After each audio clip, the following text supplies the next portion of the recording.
45 degree पे temperature हो जाए तो हमें सुकून नहीं मिलता।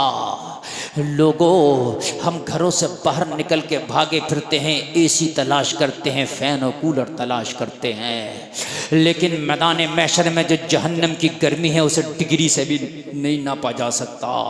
गुलफाम रजा ये नहीं बता सकता कि उसका टेम्परेचर कितना डिग्री होगा, इसलिए कि मैं उसके बताने से कासिर हूँ। कोई मशीन दुनिया में ऐसी नहीं बनी जो महशर में जहन्नम की आग का टेम्परेचर नाप सके। और मेरे भाइयों जरा गौर तो कर ले, जब वो आग करीब लाई जाएगी तो जहन्नमी चीख रहे होंगे मौला इसे रोक ले, लेकिन जहन्नम करीब से करीब तराएगा, रुकने का नाम नहीं लेगा। नमाजियों को आगे कर दिया जाएगा और नमाजियों अपनी नमाजों का वास्ता दे दे के जरा जहन्नम को रोको। नमाजी आगे आके कहेंगे ओ जहन्नम हमारे सजदों का वास्ता रुक जा, हमारी नमाजों का वास्ता रुक जा, लेकिन जहन्नम करीब से करीब तर होती चली जाएगी। लोग जरा गौर करो, हाजियों को आगे किया जाएगा हज का वास्ता, दो लोग रोको, हज का वास्ता दिया जाएगा, जहन्नम नहीं रुकेगी। और लोगों कारियों को आगे किया जाएगा, अपनी तिलावत का वास्ता दे के रोको, लेकिन जहन्नम आगे आके चली जाएगी, नहीं रुकेगी। और लोगों जरा गौर करो, जिसने एक नेकी भी की होगी अपनी नेकी का वास्ता दे रहा होगा, लेकिन जहन्नम करीब से करीब तर चली आएगी। फिर लोग मोहम्मद अरबी की बारगाह में हाजिर होकर अर्ज करेंगे या रसूल अल्लाह इसे रुका दो, आका ये पिघला देगी, इसकी गर्मी इतनी है, इसका टेम्परेचर इतना है कि हमारे जिस्मों को गला देगा।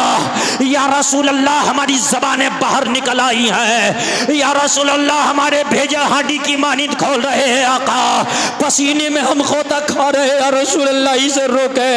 फिर मेरे नबी की बारगाह में लोग दुहाई दे रहे होंगे, मेरे आका जहन्नम की तरफ देखेंगे, जिब्रील फरिश्ता मेरे नबी की बारगाह में हाजिर होगा, एक पानी का बेला जिब्रील फरिश्ते के हाथ में है, मेरे नबी के हाथ में देकर अर्ज करेगा या रसूल अल्लाह इस पानी को जहन्नम की तरफ फेंक दे। मेरे नबी उस पानी को जहन्नम की तरफ फेंकेंगे, जहन्नम का टेम्परेचर ठंडा हो जाएगा, उसकी आग की हीट खत्म हो जाएगी, जहन्नम सर्द पड़ जाएगा। अल्लाहू अकबर। मेरे नबी फरमाएंगे जिब्रील अरे इस पानी के बेले में ऐसा क्या था कि एक बेले ने जहन्नम की आग को सर्द कर दिया। जिब्रील अर्ज करेंगे आका ये आपके उम्मतियों के वो आंसू थे जो अल्लाह के खौफ से रो रो के बहाए गए थे, इन आंसुओं की वजह से जहन्नम की आग सर्द हो गई है। तभी तो बरेली का रजा कहता है अल्लाह क्या जहन्नम अब भी न सर्द होगा, रो रो के मुस्तफा ने दरिया बहा दिए हैं। रो अल्लाह के खौफ से, आंसू बहाओ अल्लाह के खौफ से। लोगों कपिल शर्मा का शो देख के हंस खूब लेते हो, खूब मोबाइल पे लगे रहते हो, टाइम काट लेते हो, लेकिन हंसने का नाम जिंदगी नहीं है। अल्लाह के खौफ से रोने का नाम जिंदगी है। फलयज़हकू कलीलन वलियबकू कसीरा। अल्लाह फरमाता है हंसो कम रो ज़्यादा, हंसो कम रो ज़्यादा। कितना रोए हो तुम तो जिंदगी कहेगी खौफ खुदा से रोने की हमारी जिंदगी खाली है। क्यों इंतकाल करता है तब रो लेते हैं, माल का नुकसान होता है तब रो लेते हैं, कोई हमारा अजीज बाहर जाता है तब रो लेते हैं, बेटी की विदाईगी पर रो लेते हैं, मगर कभी रोना नहीं आता तो खौफ खुदा से रोना नहीं आता। लोगों चाहते हो कि जहन्नम की आग का टेम्परेचर सर्द हो जाए तो अल्लाह के खौफ से रोया करो, रोया करो। मेरा उमर इतना रोया है कि पूरी दाढ़ी भीगी रहती थी आंसुओं से। मालूम है आपको जिस करबला के हुसैन का आप नारा लगाते हो, आपने कभी उसकी जिंदगी को पढ़ा है? नहीं पढ़ा। जब मदीना के लोग सो जाते थे तो मेरा हुसैन रो रो के अपने रब को याद करता था। बहुत रोया मेरा हुसैन, खाली करबला जाके नहीं रोया मेरा हुसैन, करबला से पहले भी बहुत रोया। और हुसैन के एक बेटे ज़ैनुल आबिदीन है, वो तो इतना रोए कि करबला के बाद लोगों ने में से किसी ने भी उन्हें कभी मुस्कुराते नहीं देखा, कभी नहीं मुस्कुराते देखा। जब हज़रत इमाम ज़ैनुल आबिदीन की बारगाह में पानी पेश किया जाता तो आपकी आंख में आंसू आ जाते, कहते इस पानी के लिए अली असगर तड़पा था। यही पानी था जो सकीना पे बंद किया गया था, यही पानी था कि इससे दूर रख के मेरे पापा के गले पे खंजर चलाया गया था। हम तो कॉमेडियाँ तलाश करते हैं कि टाइम कट जाए। यार हंस के टाइम ना काट, ईमान वाले वो हैं जो रो रो के अपनी ज़िंदगी गुजारते हैं। और रोना दुनिया के माल की वजह से नहीं हो, रोना अल्लाह उसके रसूल की मोहब्बत में हो। बस मैं इसी बात को थोड़ा सा आगे बढ़ाऊंगा। बड़ी काम की बातें मैंने आपको बताई, एक आदमी भी ना उठे, बड़ी काम की बातें सुन लें, बस थोड़ी सी काम की बात। 80 मिनट मैंने तकरीर कर ली, बहुत लंबी तकरीर हो गई, मगर थोड़ा सा सुन ले। एक दिन तो मेरा हुसैन इतना रोया कि हुसैन के साथ ये ज़मीं रोने लगी।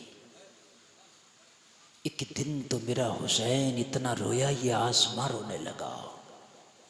एक दिन तो मेरा हुसैन इतना रोया कि फातिमा की कब्र में लर्जा आ गया।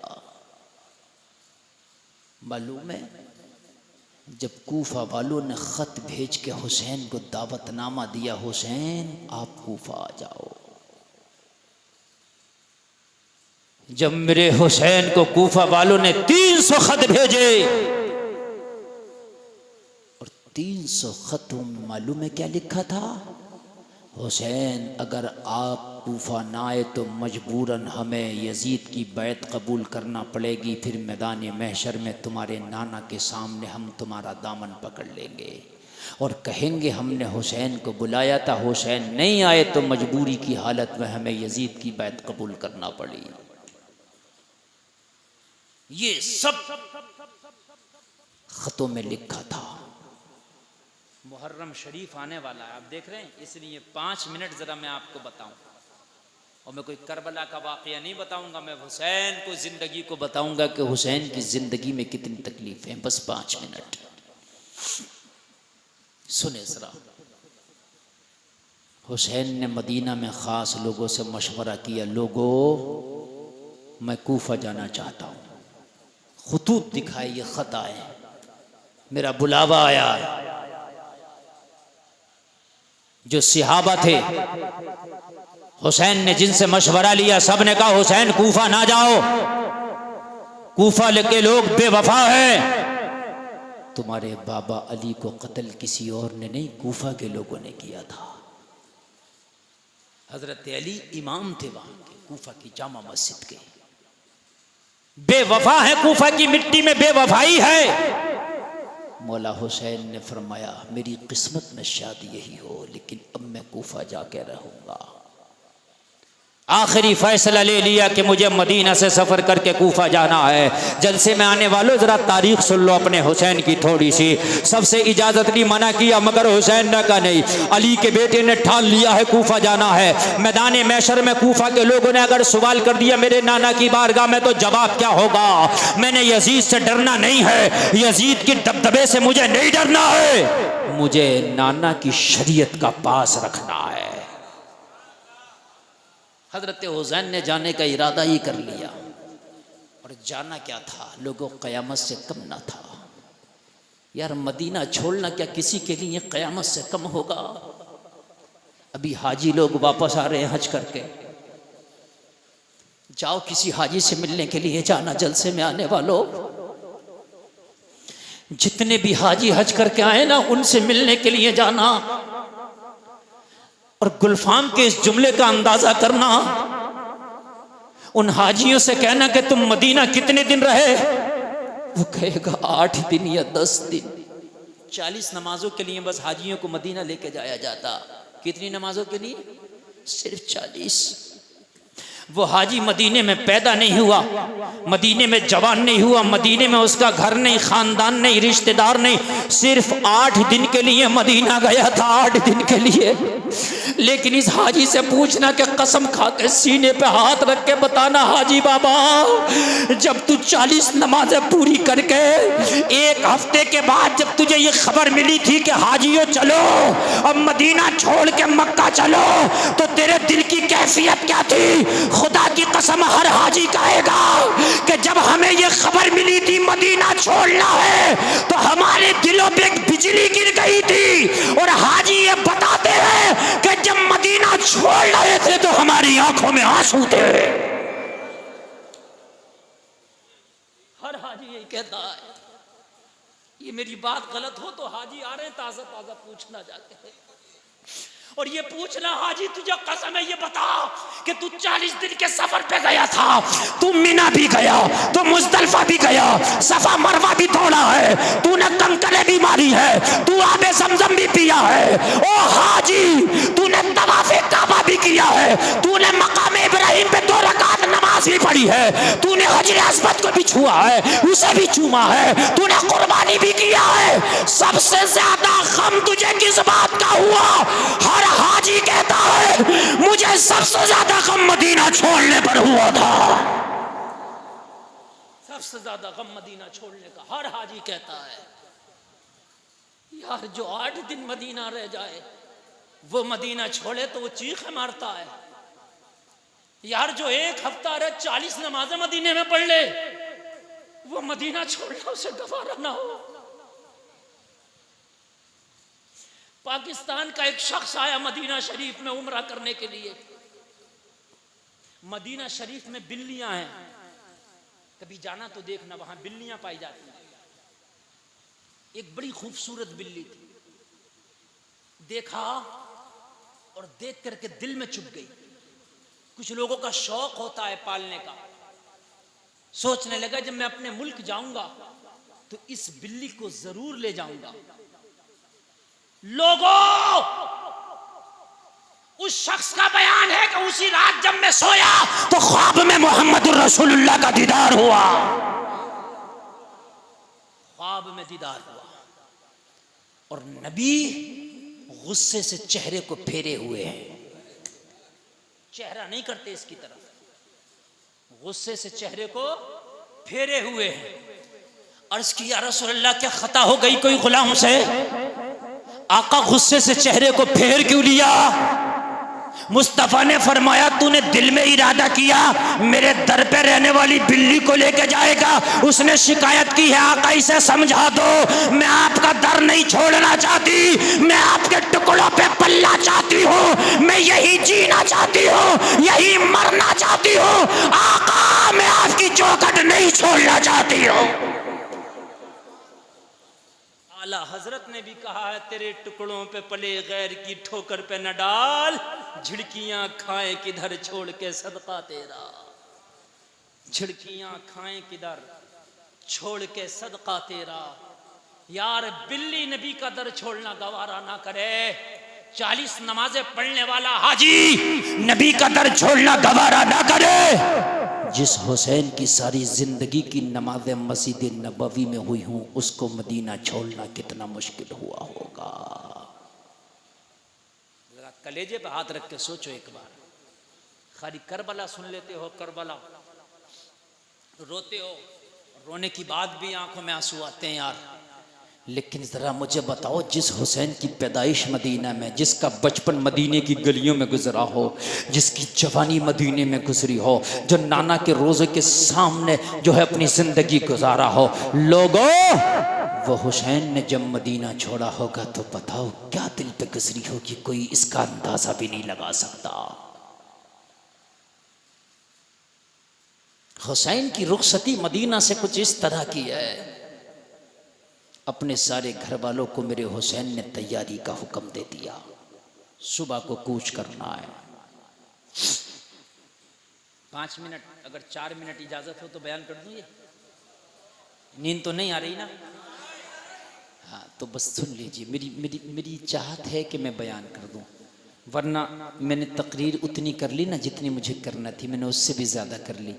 ये आपकी मोहब्बत है, मैं 1.5 घंटा बोल चुका हूँ, बस 5 मिनट या 4 मिनट सुन लें। मेरे हुसैन ने अपने घर वालों को सबको कहा कि तैयारियां करो। सारे घर वालों ने सामान बांध लिया। उन घर वालों में अली असगर भी है, उसमें ज़ैनुल आबिदीन भी है, उनमें सकीना भी है, बहन ज़ैनब भी है, भांजा आनो मोहम्मद भी हैं। मेरे हुसैन ने अपने घर वालों को सबको कहा सुबह निकलना है, सब इकट्ठा हो जाओ। सब इकट्ठा हो गए, सब ने जाने की तैयारियां कर ली। रात आई, इशा की नमाज पढ़ के हुसैन ने सबको तलकीन कर दी, थोड़ा सा आराम कर लो, सुबह ही सफर करना है। सब आराम करने लग गए, थोड़ा थोड़ा अपने अपने बिस्तरों पे चले गए। रात का आलम, मदीने के लोग अपने अपने बिस्तरों से जाके लग गए। परिंदे भी अपने घोंसलों में जाके आराम पजीर हो गए। जानवर भी अपने अपने आशियानों में आके आराम में लग गए। नबी का नवासा राकिब दोष मुस्तफ़ा खूने अली,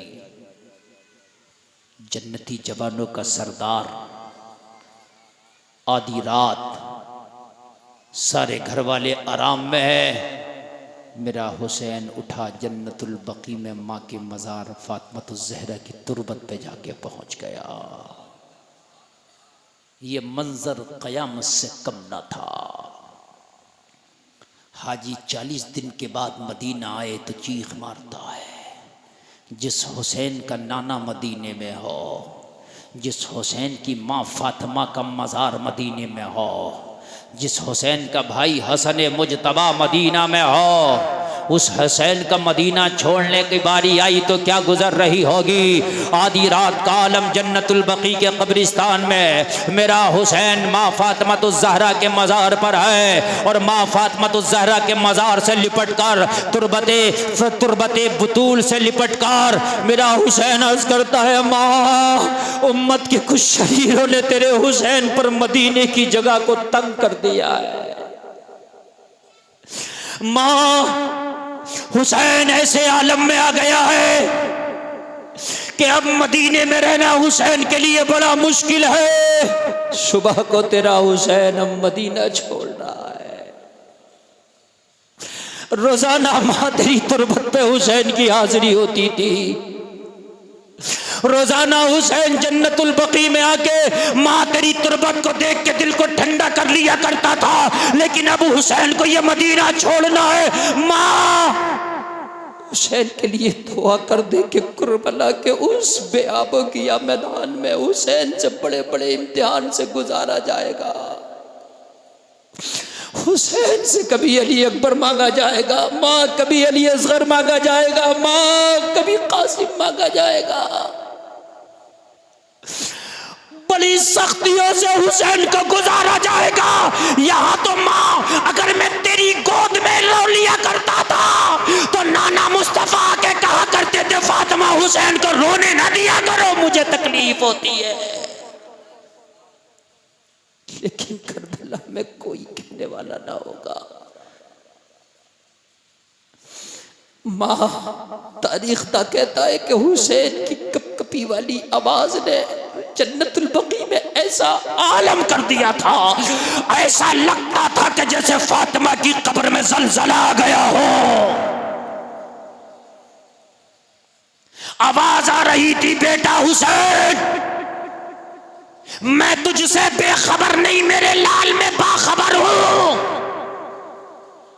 दिल चाहता है अगर शरीयत की पाबंदियां ना हो तो फातिमा आज भी अपने कलेजे से लगा ले, हुसैन में बाखबर हूं। ये उम्मत के शरीर जितने तेरे खून के प्यासे हैं, कल मैदाने महशर में सब मेरे बाबा की शफाअत से महरूम रहने वाले हैं।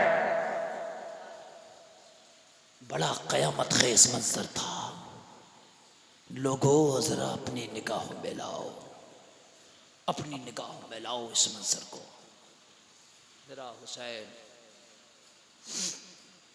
तुरबते फातिमा को आखिरी सलाम पेश करके आखिरी सलाम पेश करके विदा हुआ। माँ अभी ये तुरबत देखना नसीब हो या ना हो, माँ अब इस तुरबत पे हुसैन की हाजिरी हो या ना हो, अलविदा। ओ मेरा हुसैन चल पड़ा। सफर बड़ा दुश्वार था,